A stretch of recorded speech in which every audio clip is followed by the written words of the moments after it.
বারা রদিয়াল্লাহু আনহু হতে বর্ণিত যে নবী সাল্লাল্লাহু আলাইহি ওয়াসাল্লাম মদিনায় হিজরত করে সর্বপ্রথম আনসারদের মধ্যে তার নানাদের গোত্র আবু ইসহাক রহমতুল্লাহ আলাইহি বলেন বা মামাদের গোত্রে এসে ওঠেন। তিনি ১৬-১৭ মাস বাইতুল মাকদিসের দিকে ফিরে সালাত আদায় করেন, কিন্তু তার পছন্দ ছিল যে তার কিবলা বাইতুল্লাহর দিকে হোক।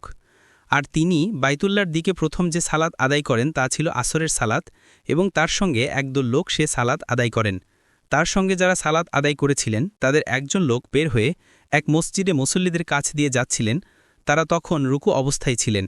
তখন তিনি বললেন যে, আমি আল্লাহকে সাক্ষী রেখে বলছি যে এইমাত্র আমি আল্লাহর রাসূল সাল্লাল্লাহু আলাইহি ওয়াসাল্লামের সঙ্গে মক্কার দিকে ফিরে সালাত আদায় করে এসেছি। তখন তারা যে অবস্থায় ছিলেন সে অবস্থায় বাইতুল্লাহর দিকে ঘুরে গেলেন।